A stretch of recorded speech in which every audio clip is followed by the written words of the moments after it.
Welcome back to Friday Reads, where we help you find your next read. I'm Jill. And I'm Julie, and we're out and about again today, and this time we are in St. Paul's Cemetery because we are doing books that take place in cemeteries or feature cemeteries. So Jill, your first pick?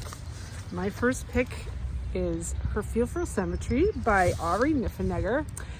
This is the author of my favorite book, Time Traveler's Wife. This is her follow-up. It was published in 2009, so it's been quite a while ago, but it is the best ghost story I have ever read. Aww. So when Elspeth Noblin dies of cancer, she leaves her London apartment to her twin nieces, Julia and Valentina. These two American girls never met their English aunt, only knew that her mother too was a twin, and Elspeth, her sister. Julia and Valentina are semi-normal American teenagers with seemingly little interest in college, finding jobs, or anything outside their cozy home in the suburbs of Chicago, and with an abnormally intense attachment to one another. The girls move to Elspeth's flat, which borders Highgate Cemetery in London. They come to know the building's other residents. There's Martin, a brilliant and charming crossword puzzle setter suffering from crippling obsessive-compulsive disorder, Margique, Martin's devoted but trapped wife, and Robert, Elspeth's elusive lover, a scholar of the cemetery. As the girls become embroiled in the fraying lives of their aunt's neighbors, they discover that much is still alive in Highgate, including, perhaps, their aunt, who can't seem to leave her old apartment and leave life behind. So, spoiler alert, the aunt is a ghost. Don't do a spoiler alert. I love that Time Traveler's Wife. I'm going to have to check out that book. I did not know she had that. And the follow-up. cemetery is really part of the thing because there's ghosts in the cemetery too. Fun. They take a different form than I've ever read before. So, wow. Her Fearful Cemetery. Good pick. My first pick is The Unquiet Grave by Sharon McCrum. This was published back in 2017. The Greenbrier ghost is renowned in American folklore, but this author is the first author to look beneath the legend to unearth the facts. Using a century of genealogical material and other historical documents, McCrum reveals new information about the story and brings to life the personalities in the trial. Excuse me. The prosecutor, a former Confederate cavalryman, the defense attorney, a pro-Union bridge burner, who nevertheless had owned slaves, and the mother of the murdered woman, who doggedly sticks to her ghost story, all seen through the eyes of a young black lawyer on the cusp of a new century, with his own tragedies yet to come. With its unique blend of masterful research and mesmerizing folklore, illuminating the story's fascinating and complex characters, The Unquiet Grave confirms Sharon McCrum's place among the finest Southern writers at work today. Wow. So this next one is nonfiction. 199 Cemeteries to See Before You Die. And I don't know if St. Paul's is one of them, although this is a lovely cemetery. This is a hauntingly beautiful travel guide to the world's most visited cemeteries, told through spectacular photography and their unique histories and residents. More than 3.5 million tourists flock to Père Lachaise Cemetery each year. They are lured there and to many cemeteries around the world by a combination of natural beauty, ornate tombstones and crypts, notable residents, vivid history, and even wildlife. Many also visit Mount Koya's Cemetery in Japan, where 10,000 lanterns illuminate the forest setting, or a gravesite in Oaxaca, Mexico, to witness the Day of the Dead fiestas. Savannah's Bonaventura Cemetery has a gorgeous night tours of the Southern Gothic tombstones under moss-covered trees that is one of the most popular draws of the city. 199 Cemeteries See Before You Die features these unforgettable cemeteries, along with 196 more seen in more than 300 photographs. In this bucket list of travel musts, author Lauren Rhodes, who hosts the popular cemetery travel blog, details the history and features that make each destination unique. Throughout will be profiles of famous people buried there, striking memorials by noted artists, and unusual elements such as hand-carved wood grave markers on the Mary Cemetery in Romania. So if you really enjoyed visiting cemeteries, or you think that would be interesting to see where famous people are buried and stuff, We took the Bonaventure tour in Savannah, and it was very interesting. It's a beautiful cemetery. The second pick comes from a popular author, Neil Gaiman. This is The Graveyard Book, published in 2008.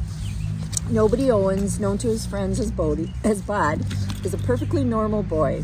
Well, he would be perfectly normal if he didn't live in a graveyard, being raised and educated by ghosts, with a solitary guardian who belongs to neither the world of the living nor the world of the dead. There are dangers and adventures for Bod in the graveyard, the strange and terrible menace of the Slir, a gravestone entrance to a desert that leads to the city of ghouls, friendship with a witch, and so much more. But it is in the land of the living that real danger lurks, for it is there that the man Jack lives, and he has already killed Bones' family. A deliciously dark masterwork by best-selling author Neil Gaiman with illustrations by award-winning Dave McKean. So check out the Graveyard book. This is in our YA section at the library. That's a fun book. That's a fun book. The ghosts are characters in that one as well. And my next one is by Julia Heberland called Paper Ghosts. This was published in 2018. Carl Lewis Feldman is an old man who once celebrated photographer. That was before he was tried for a murder of a young woman and acquitted. Before his admission to care home for dementia, now his daughter has come to see him and take him on a trip. Only she's not his daughter. And if she has her way, he's not coming back. Oh boy. Because Carl's past has finally caught up with him, the young woman driving the car is convinced her passenger is guilty and that he's killed other young women, including her sister Rachel. Now they're following the trail of his photographs, his clues, alleged crimes, to see if he remembers any of it, confesses to any of it, to discover what really happened to Rachel. Has Carl truly forgotten what he did, or is he just pretending? Perhaps he's guilty of nothing and she's the liar. Either way, in driving him from Texas wilderness, she's taking a terrible risk. For if Carl really is a serial killer, she's alone in the most dangerous place at all. Uh-oh. Paper Ghosts.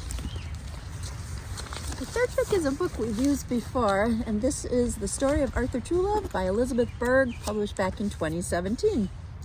It's a beautiful, life-affirming novel about a remarkably loving man who creates for himself and others second chances at happiness. It's a moving novel about three people who find their way back from loss and loneliness to a different kind of happiness. Arthur, a widow, meets Maddie, a troubled teenage girl who's avoiding school by hiding out at the cemetery, where Arthur goes every day for lunch to have imaginary conversations with his late wife and thinks about the lives of others.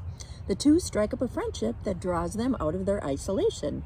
Maddie gives Arthur the name Trulove for his loving and positive responses to every outrageous thing she says or does. With Arthur's nosy neighbor Lucille, they create a loving and unconventional family, proving that life's most precious moments are sweeter when they're shared. So, The Story of Arthur Trulove. Oh, I love the cover on that I know. one too. My next one is by Laura Ann Wright, published in 2024. This is brand new, called The Unquiet Bones. When human bones are found beneath an old chapel in the woods, evidence suggests that remains could be linked to a decades-old case of missing teen Annalise Jansen. Homicide detective Jane Monroe, pregnant and acutely attuned to the preciousness of life, hopes the grim discovery will finally bring closure to the girl's family. But for a group of Annalise's old friends, once dubbed the Shoreview Six by the media, it threatens to expose a terrible pledge made on an autumn night 47 years ago.